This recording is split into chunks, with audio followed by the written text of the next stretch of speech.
नमस्कार. चला तर आज आपण पाहूया SNS पर्समध्ये वेंडर कसा ॲड करायचा. SNS पर्समध्ये वेंडर ॲड करण्यासाठी सर्वात आधी आपल्याला त्या वेंडरला PFMS वर त्याचा वेंडर ID तयार करावा लागतो आणि त्याच्यानंतर इकडे ॲड करावं लागते. SNS पर्सला वेंडर कसा ॲड करायचा हे पाहूया.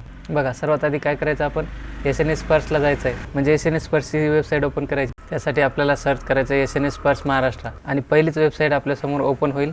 इथे पाहू शकता तुम्ही, ही वेबसाईट आहे बिल पोर्टल महाकोश.gov.in.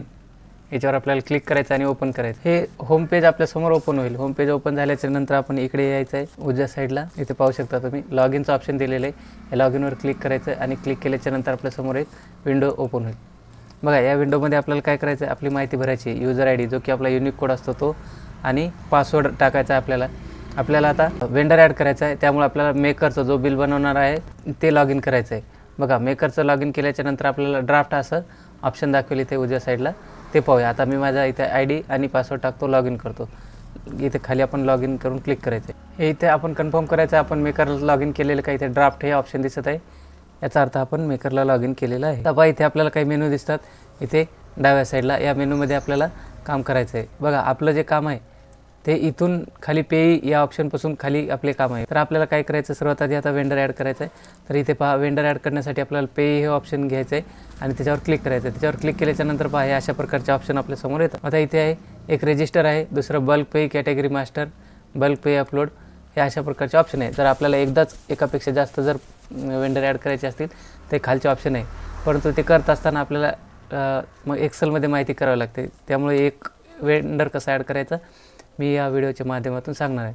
त्यासाठी आपण रजिस्टर यावर क्लिक करायचं आहे आणि क्लिक केल्याच्या नंतर पुढचं पेज आपल्यासमोर ओपन करायचं. हे पहा, मी क्लिक केलं. आता क्लिक केल्याच्या नंतर माझ्यासमोर पुढचं पेज ओपन होईल. आता तुम्हाला इथे तुम्ही जर काही आधीचे केलेले असतील तर इथे तुम्हाला खाली यामध्ये सर्व माहिती दाखवेल. परंतु जर तुमचे एकही नसतील तर इथे काही दाखवणार नाही. आणि वर पण तुम्हाला इथे या विंडोमध्ये दाखवत आहे की ऑप्शन आहे. पहा, पहिलं ॲड न्यू, दुसरं आहे ऑल, म्हणजे किती ॲड केलेले 11, अप्रूव्ह किती झालेले आहे ते, आणि पेंडिंग किती आहे, रिजेक्ट काय झाले का, हे असे सर्व माहिती दाखवते. तर आपल्याला नवीन ॲड करायचं तर ॲड न्यूवर क्लिक करायचं. आता बघ, इथे ॲड न्यूवर क्लिक केलं की आपल्यासमोर अशा प्रकारचं ऑप्शन येतात. पहा, इथे सिलेक्ट पे टाईप असं ऑप्शन आलेलं आहे, म्हणजे आपण कोणत्या प्रकारचा वेंडर ॲड करत आहे. तर त्याच्यामध्ये यायचं. इथं आल्याच्यानंतर पहा, अजून आपल्याला ऑप्शन दिसतात vendor, AI holding account, without PAN, TAN आणि मस्कलेनियस. तर आपल्याला काय करायचं, वेंडर ॲड करायचं म्हणून वेंडर घ्यायचं आहे. विदाऊट पॅन किंवा टॅन आहे तर विद्यार्थ्याच्या शिष्यवृत्ती किंवा इतर काही असेल तर ते विदाऊट पॅन आपल्याला अकाउंट ॲड करावं लागते. बघा, ते आपण ऑप्शन घ्यायचं आहे. नंतर पॅन कार्डचा नंबर टाकायचा आहे. पुढे आलं की आपल्याला pay name as per bank detail, म्हणजे बँकेच्या डिटेलप्रमाणे त्या वेंडरचं नाव टाकायचं आहे. नंतर IFSC कोड, अकाउंट नंबर, नंतर बँकेचं नाव ऑटोमॅटिकली येईल, ब्रँच पण ऑटोमॅटिकली येईल जो आपण IFSC कोड टाकलेला आहे त्याच्यावरून, आणि जिल्हा निवडायचा आहे. अकाउंट टाईप निवडायचं आहे. अकाउंट टाईपमध्ये आपल्याला ऑप्शन दिसतात करंट अकाउंट, सेविंग अकाउंट आणि कॅश क्रेडिट अकाउंट. तर जे खातेप्रकार आहे संबंधित वेंडरचा तो निवडायचा आहे. त्याचा ॲड्रेस टाकायचा आहे. सिटी भरायची, सिटी नसली तरी चालते. पिनकोड टाका.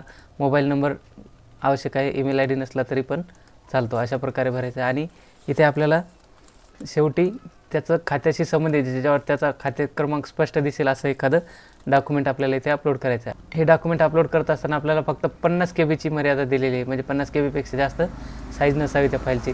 हे आपल्याला इथे क्लिक करायचं आहे. आता एक बघा, जर तो वेंडर आधी दुसऱ्या कोणा जर SNS पर्सवर ॲड केलेला असेल, जेव्हा तुम्ही हे सिलेक्ट करता वरचे 4 ऑप्शन IFSC कोड आणि अकाउंट, तर तुम्हाला इथे खाली एक ऑप्शन दिलेलं आहे. पहा, हे पेई रजिस्टर्ड लिस्ट, यामध्ये तुम्हाला त्याचा IFSC कोड दाखवेल.